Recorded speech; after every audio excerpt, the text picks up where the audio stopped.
Let's get it. Today, I'm sitting down with an artist whose journey was born out of pain, perseverance, and purpose. The man we have here today lost 3 friends, a life-changing experience that helped ignite a music career that has since produced 26 bodies of work, over 600 million streams, and one of the most respected independent catalogs in hip-hop today.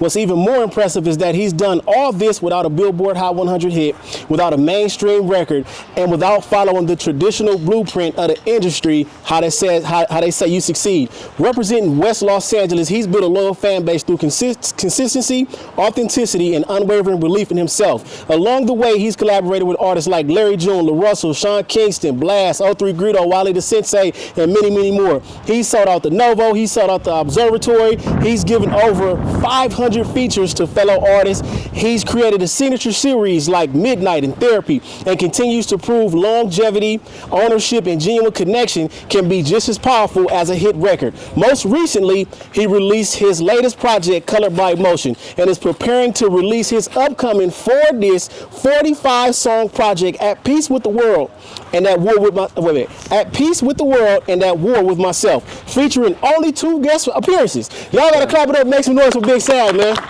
Let's go, man. Hey, that's real. Appreciate you, man. You already know, you did bro. the homework, my boy. He said over 500 features. Come on. We got to do that, that's man. That's a fact, man. You just got down with the Lot by Black Collar, #1 live music platform, all of LA. Sure. Talk about that experience, the vibe, the execution, and why this platform is important. This is my first time, man. I had fun. I enjoyed it for sure. Definitely, man. I had fun. I'm willing to do it again, man. Have fun. I feel like it's important because, you know, the fans need things like that. They need live performances and things. You know, sometimes the shows is cool, but when you can hear the band and the instruments, you know, I'm a big fan of music. I'm big on music. So it was my first time doing it too, so it was like, boom, you feel me? I can hear the instruments playing. I'm damn near forgetting I'm on camera. I'm vibing and shit, man, you know? Come on, man. Shout out to that, man. Shout out to the Lot by Black Collar. Your latest project is called Colored by Emotion. When people think of Big Sad 1900, they usually think about the streets, the hustle, the storytelling, and the lifestyle. But this title feels a little different because it puts emotion front and center. My question is, what emotion do you think has colored your life and career the most up to this point? And how much of this project is Big Sad, the artist, versus Reggie the person?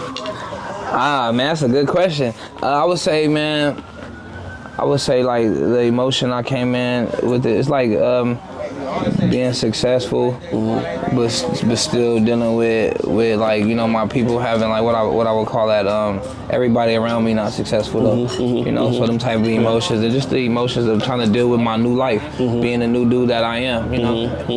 And then like, man, I would say like the separation from it being Big Sad and being really, man, it's crazy because it's really the same person, but 2 different people. I would say Reggie is more calmer and more thought. I think things out more. And then Big Sad, sometimes I'm just on go. Like, you know what I'm saying? Just be on go, man, for sure, though. Come on, man, shout out to that. Now, if there was one record on Colored by Emotion that you feel tells the story of where Big Sad was emotionally during the making of this album, which record would that be and why? I would say Meet Up and Die. Okay. Same time, same place. Yeah, okay. For sure. Okay. Yeah, Meet Up and Die is a crazy one. I mean, that's a serious statement right there, man. Yeah, nah, you know for what sure. I'm saying? I'm just crazy because I make my best songs when I'm mad sometimes. Yeah, okay. It's crazy because a lot of people like that song. People that I didn't expect to like it, they like it though. You know, they probably don't really understand what I'm saying on the song, but they like it. They can feel that raw pain, that raw emotion, you know, so they love it. Yeah, shout out to that. Now, you and Blast collaborated on Day After Day, where you filmed on a rooftop and mentioned it was your first time being on a rooftop since 15 years old. And at that time, it had you nervous. At the same time, Blast, who doesn't do a lot of features, said you kept crossing his radar. He respected your grind, your attitude, and the way you stayed committed to doing the things your own way. He even said it reminded him of Draco, rest in peace, when he was coming up. When you're standing on the rooftop facing a fear you've had since you were 15, while also receiving that level of respect from someone like Blast, how do those moments impact you? And do they change the way that you view your story or how you fuel your fire? Yeah, for sure, man. Shout out Blast, man. Real dude.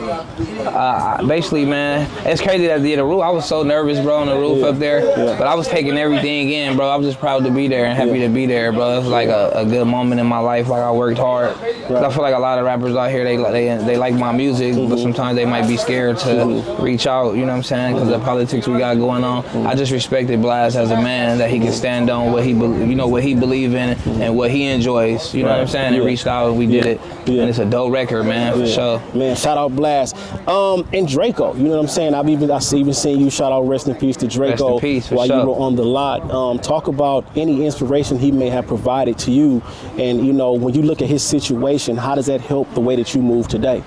Man, nah, for sure, I'm definitely inspired by Draco, Nip. With Draco, man, I watched his whole come up. So just to see how far he took it as an independent artist, and just to be able to drop a Drake record on DistroKid, that was crazy. Like, and then just the whole process of it. And then I could believe a dude like Draco, because, you know, the streets talk, so you know who lived the life before rap, you know, and somebody like Draco really lived everything he rapped about, you know, as well as Nip. So them two dudes, rest in peace, that I definitely looked at and was inspired by, you know what I'm saying? For sure. They helped push the culture of LA forward. Yeah, for sure. Definitely. We're going to talk more about Nip a little bit later. On your recent record, How I Feel, you say, I lost more than I gained. F the fame. That's how I feel. What's interesting is that from the outside looking in, people see the Benz, the watches, the money, the sold out venues, over 600 million streams, which is crazy, and the success. But it was also a point where you posted that you got the money, you got the materials, you thought these things would make you happy, but you only realized that it didn't. At what point did you realize that success and happiness aren't necessarily the same thing? And what are some of the lessons that came with that realization? Man, really just buying watches and cars. I was just one day riding in my Benz. I'm like, damn, I got a $250,000 car that I own. I got everything, man. I just still wasn't happy. I'm still like sipping lean and doing other substances, and you know, I just wasn't really happy. You know, I lost a lot, bro, and it's like I'm trying to make up for. You know, I'm going about it the wrong way. I would say, like I said, that like me doing drugs and promoting drugs, not the way to really go about it. That's just how I'm dealing with it at the moment. But for sure, eventually I'm gonna sober up, and that would be, cause I feel like my homies that's gone and people that I am missing would be more proud if I could sober up and get more business minded, you know, and leave the drugs alone. For sure, yeah. But you know, man, like for sure, I lost a lot. That's why I say I lost it. That's how I feel. People will look at the cars, the watches, and things. It's just material stuff, though, bro. Like if I can bring all my homies back, I'll take this watch and I'll take that car back. Like, you know what I'm saying? I lost some real dudes that my uncle just died 3 days ago.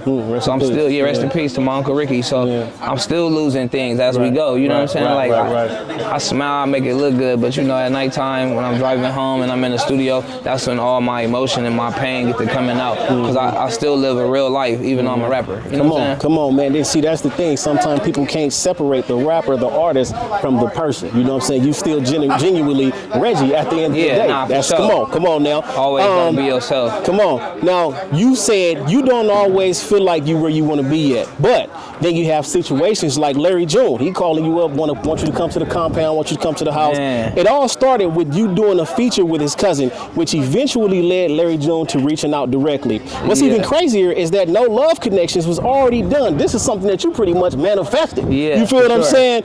And then he, you know what I'm saying? So talk about when moments like that happen, what goes through your mind? Do you see it as validation, motivation, or admire that your work is reaching people even though you don't realize it? Man, that's real. Shout out Larry John. I talked to Larry last night, man. Larry is a good dude. He's a man for sure. Shout out Larry. Cause like a lot of rappers, bro, got egos and things. So when I run across a genuine rapper like Blast and Larry June, it's always like, I'm like, damn, cause I be thinking all rappers be weird. And then so when I run across somebody who could be they self, that's always like I fuck with bro. Like, you know what I'm saying? He reached out, bro. He, like, you know what I'm saying, to me, and we made it happen. I had people already was hitting me like, bro, you need to mess with Larry. So I started tuning in more to his music. I'm like, oh, he raw. Started listening to his sound more. And I'm like, well, I think I got something for bro. I got something in the cut.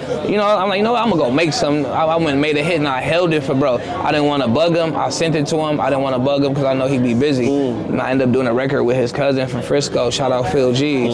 Shout out. And then he doubled back. He like, man, you a real one, bro. Anything you need, let me know. I'm like, hey, bro, I sent you a record. Did you ever get that? Like, you know what I'm saying? I know he be busy. He like, oh, I'm about to send it back right now. Send it again. Bam, I sent it to him. He got it right back to me. Man.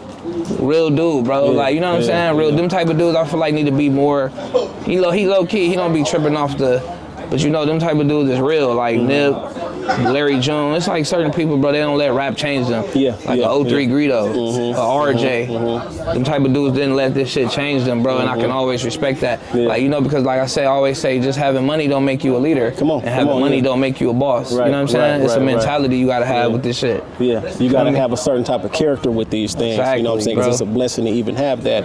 Most recently, Phoenix Flexion dropped that No Rubbers, a record I've seen you post and support. To me, it feels like one of those records that's willing to step outside of the box of the everyday LA conversation, violence, gang politics, street culture. You've also spoken on the importance of getting your name outside of California. While you haven't traveled outside of the country yet, we've seen you in Seattle, Miami, Las Vegas, Sacramento for a period of time. What's your outlook or advice for West Coast artists today? Do you think traveling, experiencing different places, and stepping outside of your comfort zone is necessary to grow as an artist and build a fan base beyond your city? Definitely. I feel like be true to you, always be true to you, but don't be scared to step out the box and try different things. Like look at Phoenix. Shout out Phoenix too. He's going crazy. He about to be rich off of that. Man, that's his ice baby. You got some people that's struggling because they don't want to step out the box. So look at another artist that's stepping out the box and try different things. It's art, it's music. You know what I'm saying? People can't think too hard about like, it's just music. You gotta have fun with it, bro. And that's the main thing. I always have fun in the studio. I'll be chilling. That's his ice baby. Like that record, I feel like that's all he's. It's a vibe, bro. That's all the way vibe right there for sure. Real. Now you recently announced your upcoming double disc album with At Peace with Myself, At War with the World, inspired by Nipsey Hussle, coming off of Colored by Emotion, where you already dug into your feelings and emotions. Why did you feel now was the time to take it even further by exploring both inner peace and conflict? And what does Nipsey's influence mean as you put out the project with this much weight? Stay there though. Don't take it nowhere else. I got you. Man, honestly, bro, I would say like he's so important to like the West Coast, what we got going on. So it's like I'm always inspired, and it just gave me an idea one day just listening to what bro was saying. It just gave me an idea. And I was like, man, I could put that in. I really been living my life like that, and that really helped me from like trolling on the internet. I fell back from trolling and arguing with people because like, you know, like you want to be at peace with, you rather be at peace with yourself and at war with the world, or at war with the world and peace with yourself. And I feel like that's just some real shit. You come a point in time in life, you gotta ask yourself, stop trying to prove yourself to people and care about yourself. When it's time to go, bro, you're gonna get in the casket by yourself. You know what I'm saying? Come on, at the end of the day. For sure. Now, the change up though, you recently took to Instagram to share that this is going to be 4 discs, 45 songs. You got the album, you got the pain, you got the ladies and the players. You also mentioned that there were only 2 features. Shout out to Westside Web. You previewed that on your story. Westside Web has been on a lot by Black Collar, went crazy. Now, we got to talk about this. In an era where artists are releasing shorter projects and chasing quick attention spans, what made you want to go into the complete opposite direction? And why only 2 features across 45 records? I mean, was it important for this project to tell your story through your voice and, you know, more than anyone else? Exactly. That's exactly what it was for me. 2 features. I don't want to say who the 2 features is, but like... Okay, my bad. No, you good. Okay, bet. Now, shout out Web. That was a single we did with his album. Okay, bet. But I got 2 features and 2 dudes that, like I said, I respect them a lot, you know? So, like, being 45 songs, bro, I just want to show people I can really rap.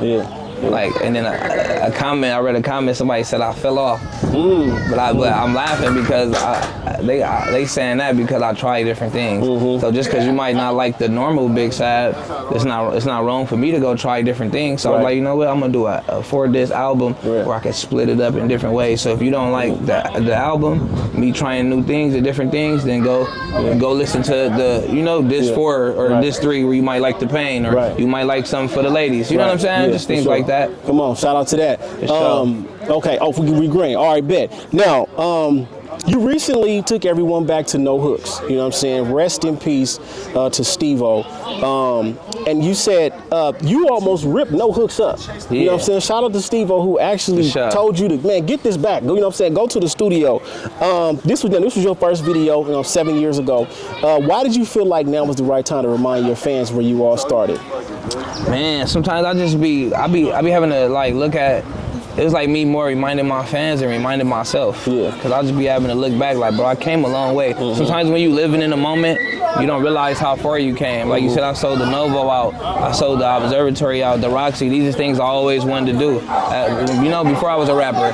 So becoming to a rapper, it was like, man, I sometimes had to remind myself. That's why I was like, man, this is January 2nd, 2019. I had to let them know, like, man, it's possible. I just want to inspire young people out there that they can do it too. You know what I'm saying? Yeah, for sure. And rest in peace to him. You said he was like the Nipsey Hussle to y'all. All right, so the last one before we get up out of here. You've accomplished something very few independent artists have. 26 projects, over 600 million streams, sold out venues, and you've done it all without a Billboard Hot 100 or major mainstream record. A lot of artists believe they have to make that one big hit to truly make it. Was there ever a point in your career where you felt like you were chasing that mainstream record, or has your vision always been to keep building your catalog and letting the work speak for itself? Yeah, I feel like for the most part, me rapping has always been building my catalog up until recently. Yeah. I kind of been like, I would say 30% aiming for a hit, and then, but I don't want to just, you know, I'm just having fun, bro. You know how I feel like a hit will come with just having fun. Yeah. If I think about it too hard and I go in the studio and I'm thinking too hard, I don't feel like it's gonna come like that. Yeah. I feel like if I just go in there and have fun with the music and create, then that's when it's gonna come. You know what I'm saying? Yeah. And it'll creep up. It'll be like, you know, like you'll be surprised. Yeah.